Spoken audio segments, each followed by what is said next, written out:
to the program Ask the Ministers of God, right here on your favorite channel, MBCI TV. Tonight, audio viewer, we are looking at the subject of work, rest, vacation, and even retirement in relation to servants of God or in relation to ministers of God. A very captivating discussion right here on MBCI TV, and helping us to go through it, we are having Pastor Alex MAINA and also Reverend Faith. Thank you so much for continuing also to be with us and also for participating in this conversation tonight. But just before the break, Pastor Alex, Reverend Faith, I mentioned something very important. And there are those, maybe we have those servants, those ministers who maybe think that this is something that they've been called to and they want to dedicate the whole of maybe their life or the whole of their time, and or maybe to say that they are fully committed. But then this might actually not be, or it might actually do them harm. So at what particular point do you think therefore that maybe a minister or maybe a servant should actually even be able to know that now at this particular point I need to be able to balance between work and take a rest? Yeah, thank you. Actually, taking a rest does not equal to non-commitment. And that's something maybe someone need to understand. Let's say we are running from here, we start running from here to the shop down there. If we start running, I'm sure you not run all the way. At some point, you will stand and maybe take some rest. That does not mean that you're not committed to running. It's just because your body needs the rest so that your commitment can continue. Without taking a rest, even that which you're calling commitment, itakushinda.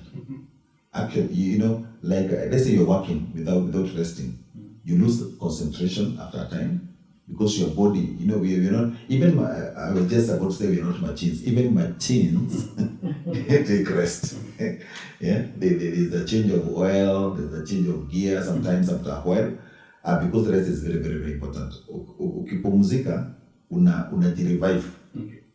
Kama sasa, if you're working the whole day, let's say you're working from morning to evening, and you, when you come back home, number one, you're tired. That's what you do when you work. Number two, your concentration levels are very low. Number three, you can even be angry and irritable quickly, and you can even slap somebody even if you're a pastor. Because of that angle of working. So what you need to do is to get into a place and you just switch off your phone and just rest. Okay. You know, when the two maybe for an hour or a few minutes or whatever minutes, so that you can come back to your strength again. So in a long term, you need to take like a few days of rest again, which you may be calling now a vacation. Whereby you may be, you can go to Mombasa or to some other places that people go to, just maybe to, or even just nearby, you can just go to your city and just relax for a day or two so that you can come back stronger and better. So working and resting, they go hand in hand. Yeah. And resting is not a sign that you're not committed. It's actually a sign that is a sign that you're so committed, you want to keep on your strength. And Reverend Faith, for someone who says, or for someone who is of the opinion that maybe they've got to finish what God called them to do, and therefore maybe when they seem, or when maybe they feel, or when they perceive that maybe they've not done something, they want to look at it from the point of Paul saying that I finished. Ili kumaanisha kwamba you cannot finish.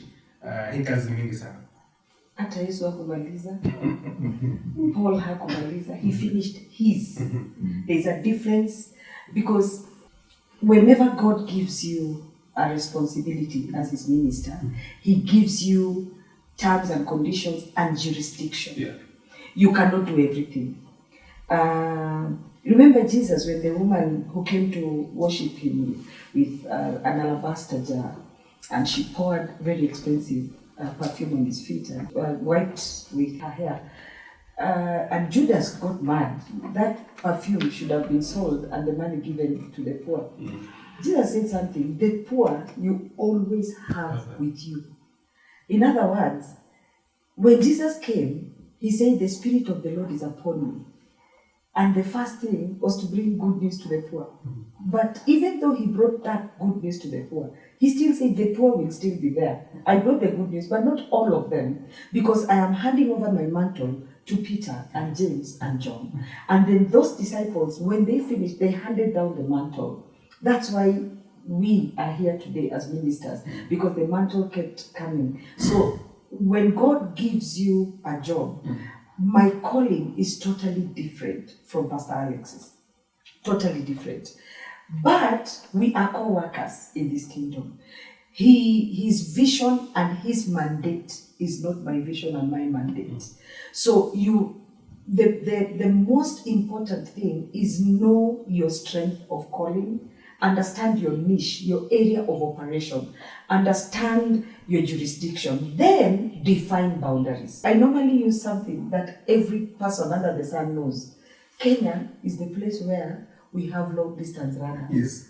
You mention the champions of running in Kenya, they're like, oh, are you also a runner?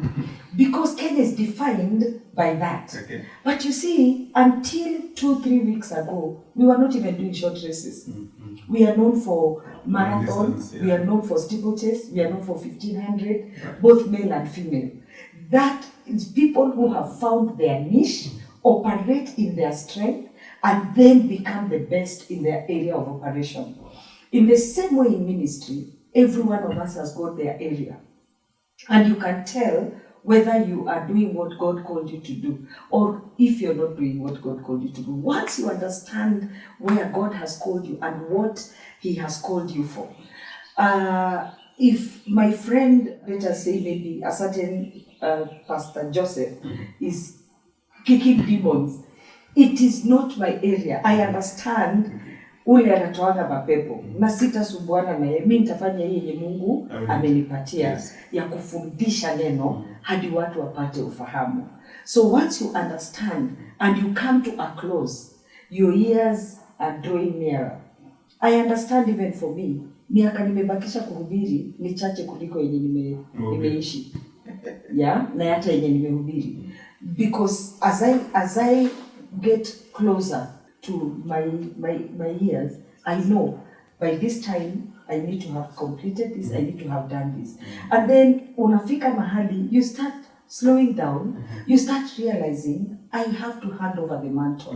So siwezi kujiua na Yesu alikufa kwa sababu yangu. Mimi na work pamoja na Yesu, sikufi tena msalabani. So it becomes easy for you na haukui na guilt trip ya kwamba sijafanya yote. The Bible says, work while it is day. Serve the Lord your God with all your heart, with all your mind, with all your strength. Die empty, as the late Miles Monroe said. Understand, by the time you die, you're empty. You will not compare yourself na hao wengine. Vijana pia washike usukani na washukume hiyo mantle. Very interesting there. And therefore, Pastor Alex, does it therefore mean that at some point, a servant of God, a minister of God, should exit the stage? Yeah, maybe what Pastor Phil is talking about, she's using maybe an example of somebody who's doing a relay, whereby you pass on the baton. When this runner, the first one, maybe the one who starts the relay race, there are 4 by 4, yeah? So the second one, when you give the baton to the second one, what you have actually done, you have retired. So when you're passing the baton to the second person, that is not what we call, that is not what we are calling retirement. So you have to see ministry at that angle all the time.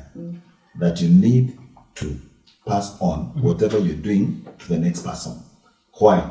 The next person may be having more energy than you, more ideas than you. So what will determine that? Maybe, for example, you'd feel that you're beginning to become tired, you're beginning to become weak as a minister? That may be a sign. Because but anytime you get into a job, like even when you got employment in wherever you're working, the minute you get into something, start planning your exit. Yes. That's how things are supposed to be done. Even when you become when you get married and you start having children, understand that one day you will not be strong and your sons will be strong. So that you can now start planning for them and empowering them to be better in the day of their strength, kwamba watafanya vizuri pengine kuliko.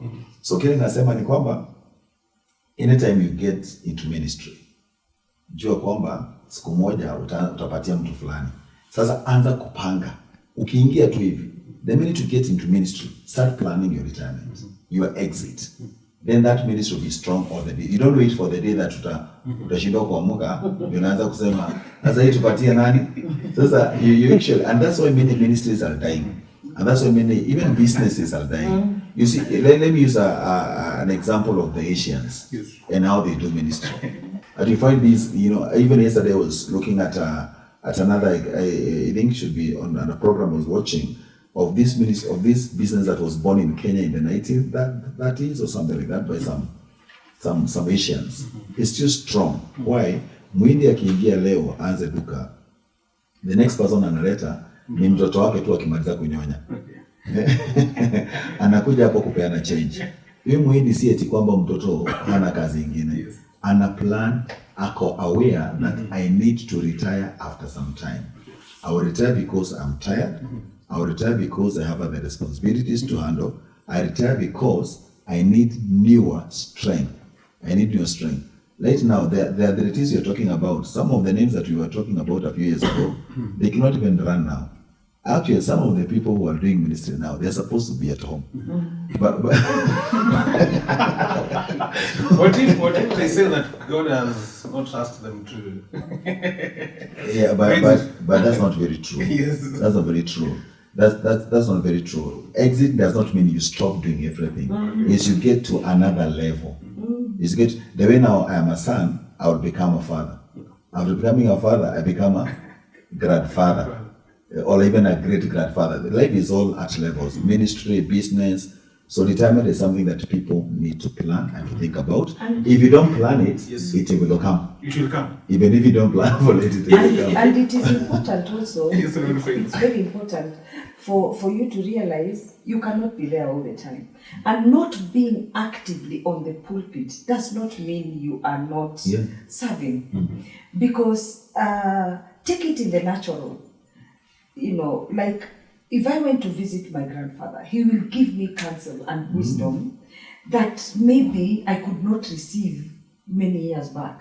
So we have our fathers that have done great things, but at the level at which they are sitting at retirement, even if they are not actively on the pulpit, they are watching over the seed they planted to see that it is doing well. Sasa tukianza vituko, tukianza hekaya, wanakuambia mtoto njoo, this is not the word. Right. Bado sehemu yao bado ni ya maana. So not being active on the pulpit does not mean you're still not serving God. I think sisi tunajua tu kuhubiri, that says the Lord, hiyo ndio huduma peke yake. Because maybe Pastor Alex also, there is no need for fear. For one, maybe to think that by maybe passing the baton, or maybe by, if we can actually even use the word retire, someone doesn't have to, or someone, you don't really lose anything. You need to worry if you do not have a structure. You need to worry if you don't have a plan. Yes. You worry, and you can get into a lot of trouble if retirement hits you and you are not planned for it. So that's why I say, the minute you get into a job or into ministry, start planning for your retirement. Get structures in place on how you will survive, maybe even financially after retirement, what you need to do after retirement. Some people have been working maybe in government offices. Amefika 65, ametoka Nairobi, amerudi mashambani, anakufa within 3 years. Kwa sababu hakupangia retirement. Mwingine anamaliza at 65, unakuta tu anatoka kwa hiyo, anaingia kwa ingine alikuwa amejenga. Kwa sababu alikuwa amepanga retirement. So it's a matter of plan. You can worry if you have not planned it. And the sad thing is, very few people think they will get old. Very few people think that one day they will get to a place where they cannot do it anymore. So they are waiting for time to tell. And one day, and time is very harsh. Kwa sababu wakati ikifika uweze kimbia. Let's imagine this relay is 4x4, and the first part takes 30 years. The second part 30 years. Kuna huyu mzee alianza 30 na amekataa kupeana baton. Huyu mwingine amepeana baton. So after 30 bado anakimbia na mwenye ameanza. At 60 he's still running with a new one. So you find that this person, that race will kill that person. Not because the race is hard, but hakuwa anaweza kuipass on. we need to be alive to the fact that retirement is a reality, rest is a reality, and definitely even work is a reality. But those things need to be very well structured and very well planned. Maybe, and just maybe in a minute as we come to, or as we draw to the conclusion of this particular show because of time, Reverend Faith, when one exits the stage, especially maybe for a minister or maybe for a servant of God, what should they do? When they exit from active ministry? Yes. I love what Chairman Alex has said. When you plan, you will not be disappointed, because one of the things you plan for is financial stability. You will not be a problem. You will not be angry at the others that are working and are getting results. You will not be angry, you will not be bitter, because you have planned. So what I would really put a lot of emphasis on, as you plan, so when you go home, you know there's stuff you're doing. There's fun about being a grandfather, being a grandmother. There's fun about having a goat there and a sheep there. Unajua, uko na kaboroti maguta inakuletea kakitu. So when you plan financially. Don't just plan that ministry itaenda hivi, but wewe jipangie kitu yenye itakufanya hautakuwa na machungu towards those that are still serving, so that you don't have a granary, have a retirement plan. It is very important. And I think on that particular point, we want to bring it to an end. Thank you so much, Reverend Faith. Gonko, thank you so much for your insights. It's been a pleasure having you tonight on the program. Pastor Alex MAINA, also thank you so much for your contribution, and we appreciate a lot. Thank you so much also, dear viewer, for making time to be with us on the show Ask the Ministers of God. Until we do it again next week at a time like this, on behalf of the entire crew that has made this a success, do have yourself a blessed evening. My name is MANGICHO, MOLA.